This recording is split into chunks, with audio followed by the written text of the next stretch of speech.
Hi! Ako nga pala si Anjing, ay isang OFW.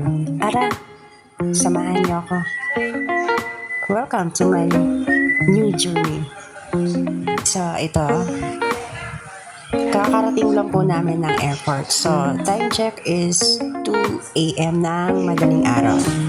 So, dapat 5 a.m. yung flight ko. Dapat 2 hours or 3 hours before check-in. Naka-check-in na dapat. So guys, tara, sabayan niyo ako sa aking buhay OFW. So, ito pa yung first vlog ko as a OFW. So, ito, papasok na pa ako. Thank you pala sa kumuha ng video dyan. Tsaka nagatid sa akin yung loved ones ko, tsaka yung friend niya. So, this is it. Nandito na tayo sa gate 5, boarding pass na tayo. So, tapos na ako mag-check-in.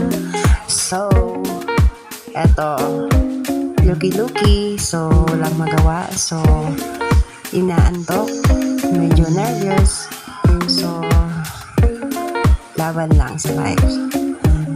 Lahat ng ito ay may purpose, kakayanin. Kaya kayo guys, kung gusto nyo mag-abroad,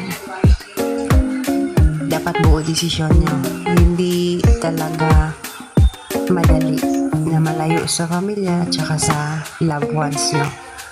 So, ito isang sacrifice. So, kailangan natin gumawa ng paraan para makuha yung ating mga future na ating dapat gawin. So, ito, papasok na ako sa airplane. So, this is it. Makikita natin yung mga gandang flight attendants.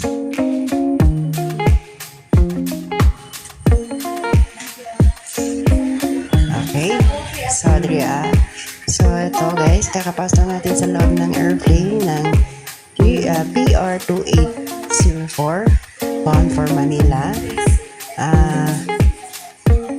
Nahanap ko yung table ko po is doon po sa dulo is number 54C. So, sa gilid ako. Hindi ako sa middle, hindi ako doon sa side sa mirror. Dito ako sa middle. Sa gilid ako. Gusto ko sana doon, pero syempre kung ano na sa ticket mo, doon ka talaga.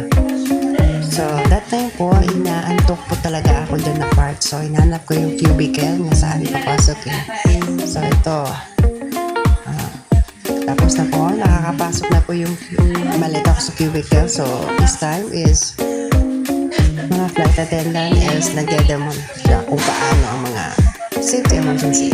So, sa mga time na yun po, hindi ko narinig kung ano at saka wala akong nakapag-video. So, dito, kakarating lang po namin sa Manila Terminal 2. So, diba? Ang dali lang ng oras, guys. Sorry kung medyo putol yung mga pag-video ko.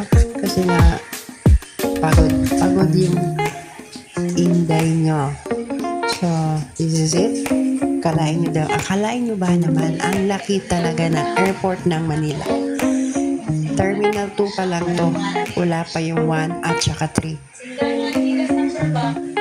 Ilang beses na ako nakabiyahe hanggang papuntang Manila pero naliligaw pa rin ako. Di ba?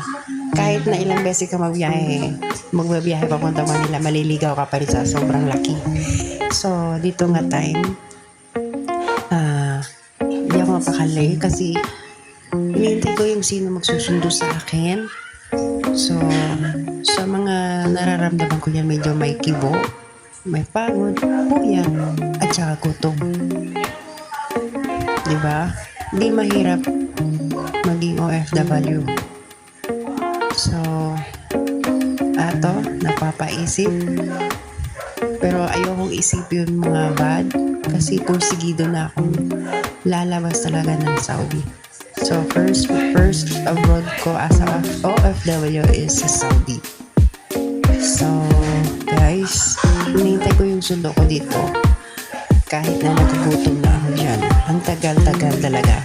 Palingon-lingon, patingin-tingin. So, hanggang sa dumating yung isa, akala ko yun na talaga yung sundo ko. So, napapaisip ako dyan na pati kaya kakain muna ako. O baka mamaya pa yung darating. Kasi kakarating ko lang terminal to is 7 a.m. talaga. So, na sundo ko is 8:45, di ba guys? Sobrang haba ng oras. So dito, nagtanong-tanong ako kay ate kung saan ba pwede malapit makainan dito. Sobrang bait talaga ng mga tao dito, marunong mag-approach, marunong mag-guide sa mga passenger. Tinanong ko po ate kung saan ba dito pwede makakain. May makainan na sabi niya meron sa taas madam, may Jollibee dyan. So ayun. So before ako umakyat, tumingin muna ako dan baka darating yung sundo ko. Inisip ko kaya, bakit nakain muna ako? Parang wala na talaga, parang mamaya pa to. So ito, naglakad-lakad ako. So hinanap ko yung sinabi ni ate na may Jollibee sa taas ng terminal. Eto, nakita ko na sa taas. Kasi nasa baba na kasi ako. Ayun pala yung Jollibee sa taas. Siyempre, kakain tayo guys. Lawas ng puhunan guys, diba? So, wag natin kahit pagod tayo, kahit kung kailangan pa rin natin kumain kasi yan lang tayo kumukuha ng lakas. Paano tayo gagalaw kung hindi tayo kakain?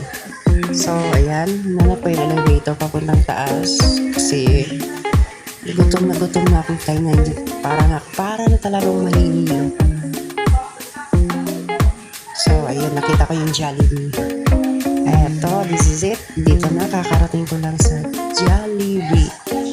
Sa taas na po yan siya ng terminal ko. Sa airport lang po yan. Hindi na ako lumabas po saan ko ng daan. Basta dyan lang talaga kasi baka ako'y mawala. Eto. So, syempre, in-order ko lang naman yung beef stick. Isang one rice beef stick, yung mix and match. So, at least nakalas po tayo. At least may nakalaman din yung tiyan natin. Hindi naman kayo kung nakalas. 87 peso lang po yun sa mix and match. May isang one rice na beef stick at saka ang binili ko may sundae. So guys, so dito na part, wala akong naka-video nga papuntang pauwi na ako at nasundo na ako. So ito nga part, nandito na po ako sa accommodation namin sa Imus, Cavite. So ito, kakagising ko lang yan guys. So 'di ba? Sobrang pagod, hindi na ako nakapag-video na. Okay. Sa mga OFW ko dyan, isipin nyo muna guys kung gusto, before kayo mag-abroad, isipin nyo talaga yung mga ayos na shoot na sigurado talaga kayo. Kasi mahirap talaga ang buhay doon. Okay, so smile lang. So thanks for watching.